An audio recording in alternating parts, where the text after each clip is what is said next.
नमस्कार, सुप्रभात दोस्तों। जय जिनेन। मैं आपका दोस्त कवि शरद अजमेरा वकील आज आपके लिए लेकर आया हूँ एक नई कहानी जिसका शीर्षक है रिश्तों की अहमियत। कृपया वीडियो लाइक, चैनल सब्सक्राइब जरूर करें। धन्यवाद। अरे रवि, तुम अभी तक तैयार नहीं हुए? भला ये भी कोई बात हुई? वहाँ मम्मी इंतजार कर रही होगी। पापा का ऑपरेशन होना है, मुझे वहाँ होना चाहिए और तुम हो कि अभी तक तैयार ही नहीं हुए। रीना बैग में जरूरी सामान रखते हुए रवि से बोली। उसकी बात सुनकर चाय पीते हुए रवि ने अपना कप एक तरफ रखा और कहा, अरे यार, चले आएंगे ना। इतनी जल्दी भी क्या है? वहाँ तुम्हारे भाई भाभी सब तो है, फिर क्यों इतने परेशान हो रही हो? वैसे भी एक छोटा सा ऑपरेशन ही तो है। और हाँ, जिसको दर्द है वो उसे खुद ही झेलना है। वहाँ हम भला क्या कर लेंगे? उसकी बात सुनकर रीना के हाथ वहीं रुक गए। कैसी बात कर रहे हो तुम? भाई भाभी सब अपनी जगह है और मैं अपनी जगह हूँ। आखिर मैं भी एक बेटी हूँ, मुझे भी उनकी चिंता होती है। सभी बच्चों के वहां होने से मेरी मम्मी को भी हिम्मत मिलेगी। और छोटा सा ऑपरेशन है तो क्या हुआ, है तो ऑपरेशन ही ना। हम सभी को वहां देखकर पापा को भी थोड़ी हिम्मत मिलेगी। अच्छा, तुम्हें जाना है तो जाओ। वैसे भी अपेंडिक्स का ऑपरेशन है, सब कुछ जल्दी ठीक हो जाएगा और एक दो दिन में छुट्टी भी मिल जाएगी। मैं घर पर ही आकर मिल लूंगा। वैसे भी मुझे बहुत काम है। तुम्हारे काम ज्यादा जरूरी है या मेरे मम्मी पापा की ज्यादा जरूरी है? अगर काम के पीछे इतना ही भागना था तो शादी ही क्यों की थी तुमने? किसी रिश्ते की कोई अहमियत नहीं है तुम्हारी जिंदगी में? ये तुम क्या कह रही हो? तुम्हारे ये मुंह से ये बात तो अच्छी नहीं लगती है। अचानक रवि ने चेहरे पर व्यंग्यात्मक हंसी लाते हुए कहा। उसकी बात सुनते ही रीना झेप कर चुप हो गई। ये देखकर रवि बोला, अपने मायके पर बात आई तो दुख हुआ। मायका का दुख दुख है और ससुराल का दुख कुछ भी नहीं। अपने पापा के छोटे से ऑपरेशन में तो इतनी घबरा गई, तो सोचो मेरे परिवार पर उस समय क्या बीती थी। तब तो तुमने मुझे इन्फॉर्मेशन देना तक जरूरी नहीं समझा था। तुम्हारी बेवकूफी के कारण आज मेरे सभी रिश्ते तनाव से भर गए, जिसे मैं चाह कर भी नहीं हटा पा रहा। कहते कहते रवि की आंखों में आंसू उतर आए। उसका गला भर्रा गया। मुझे कहीं नहीं जाना। तुम्हें जाना है तो तुम जाओ यहाँ से, पर मुझसे उम्मीद मत करना। इसके आगे उसने कुछ नहीं कहा और लैपटॉप लेकर अपने काम पर बैठ गया। ये देखकर रीना चुपचाप अपने बैग लेकर कमरे से बाहर निकल आई। उसे पता था कि अब रवि को कुछ भी बोलना बेकार है। अगर ज्यादा कुछ बोला तो वो लड़ पड़ेगा। आखिर गलती तो रीना की ही थी, इसलिए खुद ही कैब बुक की और अस्पताल रवाना हो गई। इधर रवि कमरे में बैठा लैपटॉप पर अपने तब परिवार की तस्वीर देख रहा था। कितनी प्यारी तस्वीर थी। माँ बाबा एक साथ मुस्कुरा रहे थे। भाई भाभी के बीच में हंसी ठिठोली हुआ करती थी। रवि भी बड़ा हुआ था, जबकि 5 साल का भतीजा उसे हटाने की कोशिश कर रहा था। एक हंसते खेलते परिवार की तस्वीर में ऐसे ही होती है। तस्वीर देखते देखते अभी कुछ महीने पहले की बात उसके दिमाग में घूमने लगी। रीना और रवि की अरेंज मैरिज ही थी, पर रीना शुरू से ही अपने ससुराल वालों से घुल मिल नहीं पाई थी। कारण बहुत ही छोटा सा था। मोहित का परिवार गांव में रहने वाला एक सीधा साधा सा परिवार था, छल कपट से दूर।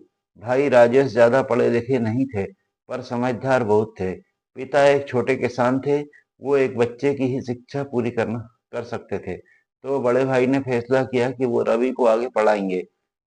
राजेश ने पिता के साथ मिलकर इस जिम्मेदारी को बखूबी निभाया। भाभी ने भी कभी टोका तक नहीं। जब रवि पढ़ लिख कर अच्छी नौकरी पर लग गया, तब उसका विवाह रीना के साथ कर दिया। शहर में पली बड़ी लड़की। शादी के बाद 3-4 दिन तक उसे ससुराल में रहने का मौका मिला, लेकिन शहर में पली बड़ी रीना को वहां का माहौल बिल्कुल नहीं पसंद आया। खैर, रवि की नौकरी तो शहर में थी। उसे पता था कि उसे शहर में ही जाके रहना है, इसलिए जैसे तैसे वो 2-3 दिन तक झेल गई। लेकिन उसके बाद पलटकर गांव कभी नहीं गई। एक दिन बाबा की तबीयत अचानक खराब हो गई। इलाज के लिए पैसे की जरूरत थी, लेकिन अचानक इतना पैसा कहाँ से आए, वो भी एक छोटे किसान के पास। इसलिए उन्होंने रवि को फोन लगाया, पर उस दिन रवि जरूरी मीटिंग में था, इसलिए उसने फोन रिसीव नहीं किया। इस कारण राजेश ने रीना को फोन लगाया। रीना, बहू, बाबा की तबीयत बहुत ज्यादा खराब हो गई है। अस्पताल में उनके इलाज के लिए पैसों की जरूरत थी, इसलिए रवि को फोन लगाया। पर रवि फोन नहीं उठा रहा है। क्या तुम उस तक मेरा यह संदेश पहुंचा दोगी? उसका ऑफिस घर से 15 मिनट की दूरी पर ही तो है। ये बहुत जरूरी है।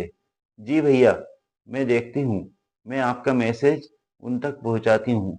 रीना ने मुंह बनाते हुए कहा और फोन रख दिया। बस पैसों के लिए फोन कर दिया। छोटा भाई नहीं हुआ, पैसे कमाने की मशीन हो गया। सरकारी अस्पताल में इलाज करा लेते, लेकिन नहीं, यहाँ तो भाई कमा रहा है ना। बड़बड़ाती हुई रीना अपने ही कामों में लग गई। उसने रवि के ऑफिस में जाने की जहमत नहीं उठाई। 15 मिनट बाद राजेश को दोबारा फोन आया, तो उस समय रीना ने फोन नहीं उठाया। रीना जानती थी कि रवि कम से कम 2-3 घंटे तक फोन नहीं उठाएगा, क्योंकि आज सुबह ही मीटिंग के कारण उसने फोन के लिए मना कर दिया था। जब बार बार राजेश का फोन आने लगा, तो थक कर उसने फोन उठाया। लेकिन इस बार राजेश की जगह उसकी माँ बोल रही थी। अरे बहुरिया, जरा रवि से बात करा देना बेटिया, बहुत जरूरी है। बाबा को बहुत तकलीफ हो रही है, उससे बात कर लेंगे तो थोड़ी उनको हिम्मत मिलेगी। अब माँ जी, मैं भी क्या करूं? ये जरूरी मीटिंग में है, नहीं तो मैं आपकी बात करवा ही देती। अब आप तो गांव में बैठे हो, पर यहाँ शहर में भी तो 10 समस्याएं हैं। इनको भी तो अपने ऊपर वालों को जवाब देना पड़ता है। मैं कोशिश कर रही हूँ, अब इससे ज्यादा मैं क्या कर सकती हूँ? रीना तुनकते हुए बोली। बहुरिया, तनिक सुन तो। पर रीना ने फोन काट दिया और साथ ही उसे वाइब्रेशन पर भी कर दिया और अपने कमरे में जाकर सो गई। अब कम से कम मैं 2 घंटे तक चैन की नींद सोना चाहती हूँ। अब तो चाहे कुछ भी हो जाए, मैं किसी के लिए नहीं उठूंगी, कहकर वो अपनी नींद पूरी करने लगी। लेकिन अभी 1 घंटा ही हुआ था कि दरवाजे पर जोरदार दस्तक हुई, जिससे रीना की नींद खुल गई। इस समय दोपहर में कौन आया होगा घर पर? चैन से रहने भी नहीं देते। बड़बड़ाती हुई रीना ने जाकर दरवाजा खोला, तो सामने रवि गुस्से में खड़ा हुआ था। रीना कुछ कहती इससे पहले ही रवि ने अंदर आते हुए रीना के गाल पर एक जोरदार थप्पड़ दे मारा। मेरे बाबा को मार दिया है तुमने, मैं तुम्हें कभी तुम माफ नहीं करूंगा। एक तो गाल पर थप्पड़, ऊपर से बाबा की मौत की खबर सुनकर रीना हक्की बक्की रह गई। वो कुछ भी नहीं, कह नहीं पाई। लेकिन तब तक उसके माता पिता भी वहां पहुंच गए और उन्होंने रवि को रोकते हुए कहा, ये सब बात की बात है दामाद जी, फिलहाल तो आप निकलने की तैयारी कीजिए। हम कार ले आए हैं, उसी से रवाना होते हैं, जल्दी कीजिए। आखिर सास ससुर के समझाने पर रवि ने फटाफट अपने कुछ कपड़े बैग में रखे और बाहर आ गया। वहीं रीना अभी भी वैसे ही खड़ी हुई थी। ये देखकर उसकी मम्मी ने कहा, तुम्हें अलग से न्योता देना पड़ेगा क्या? एक तो तुम्हारी गलती से वैसे ही। अब छोड़ो, फटाफट अपने कुछ तैयार कपड़े बैग में रखो और चलो। अपने गालों को सहलाते हुई आंखों में आंसू लिए रीना ने फटाफट अपने बैग में 2 जोड़ी कपड़े रखे और वहां से बाहर आ गई। उसे देखकर रवि की आंखों में अंगारे बरस रहे थे, इसलिए उसने मुंह दूसरी तरफ फेर लिया। वो लोग कार में बैठ गए। रीना के भाई ने कार गांव की तरफ मोड़ दी। कुछ देर बाद वो लोग गांव पहुंचे, तो वहां मातम पसरा हुआ था। घर से जोर जोर से रोने धोने की आवाज आ रही थी। लोग बाहर खड़े उसी का इंतजार कर रहे थे। रवि कार से उतरते ही बदहवास सा पिता की अर्थी तरफ भागा, जो बाहर बरामदे में ही सजा कर रखी थी। वो अपने पिता के चरणों पर सिर रखकर रो पड़ा। अब क्या लेने के लिए आया है रवि? तू तो बड़ा आदमी हो गया है रे। शहर में तुझे बहुत काम है। तेरा बॉस तुझे 2 बातें सुनाएगा। जा तू जा, मैं देख लूंगा अपने बाबा को, अचानक राजेश ने कहा। उसकी बात सुनकर रवि हक्का बक्का उसे देखता रह गया। कब से फोन लगा रहा था तुझे, तू अब आया है। मेरे पास पैसे नहीं थे, तभी तो तुझे फोन कर रहा था। भगवान ने भी ये दिन दिखाने के लिए पैदा किया था कि अपने पिता का इलाज के लिए भी पैसे ना जोड़ पाया मैं। भाई, मुझे माफ कर दे, मुझे नहीं पता था। मुझे सचमुच कुछ भी नहीं पता था। बाबा के लिए तो ये जान भी हाजिर थी, पैसा तो दूर की बात है। रवि अपने भाई के गले लगकर बोला। अब तेरी जान का क्या करूंगा मैं? तू जा, तू मेरे मन से उतर गया आज, कहकर राजेश ने रवि को परे हटा दिया। लेकिन अंतिम संस्कार तो होना ही था।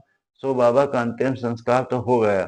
15 दिन रवि वहीं रहा, लेकिन राजेश ने उससे ठीक से बात तक नहीं की। इन 15 दिनों में रीना ने भी माफी मांगी, पर जो हो चुका था वो तो हो चुका था। रवि ने वही फैसला ले लिया था कि अब वो रीना के साथ नहीं रहेगा, लेकिन माँ ने मना कर दिया।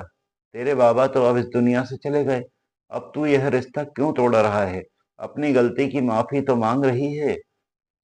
खबरदार, जो तूने उससे रिश्ता तोड़ने की बात की। माफ करने वाला बड़ा होता है। माँ के आगे रवि की बिल्कुल ना चली। वो शहर वापस आ गया। लेकिन ये चीज उसको हमेशा मन में रही। घर में सब उससे बात करते हैं पर राजेश रवि से कभी बात नहीं करता है। हालांकि इस बात को भी महीनों बीत चुके हैं। माँ के बीच में पड़ने के कारण उसका और रीना का रिश्ता भी नॉर्मल हो चुका है। इधर रीना हॉस्पिटल पहुंच चुकी थी। पापा का ऑपरेशन हो चुका था। पर मम्मी ने एक बार भी नहीं पूछा कि रवि क्यों नहीं आया। आखिर वो अच्छे से जानती थी कि उसकी बेटी की हरकत ही ऐसी है। वैसे तो वो रवि से क्या शिकायत करे। खैर, 1 घंटे बाद रीना जब वापस आने के लिए निकल रही थी तो रवि उसके पापा से मिलने आ गया। रवि को देखकर उसके पापा बहुत खुश हुए। उनका हालचाल पूछने के बाद रवि वहां से रवाना होने लगा। तब रीना ने धीरे से कहा, थैंक यू, तुम मेरे पापा से मिलने आए। उसकी बात सुनकर रवि ने सिर्फ एक नजर उसकी तरफ देखा और कहा, ये मेरी माँ के संस्कार हैं। उसने ही कहा था कि माफ करने वाला बड़ा होता है। और फिर तुम्हारे पापा की तो इसमें कोई गलती नहीं थी, कहकर रवि नीचे आ गया। पीछे पीछे रीना भी आ गई और दोनों अपने घर रवाना हो गए। तो दोस्तों, कहानी कैसी लगी आपको? कृपया वीडियो को लाइक, चैनल को सब्सक्राइब और शेयर अवश्य करें। धन्यवाद। आपका दोस्त कवि शरद मेरा वकील।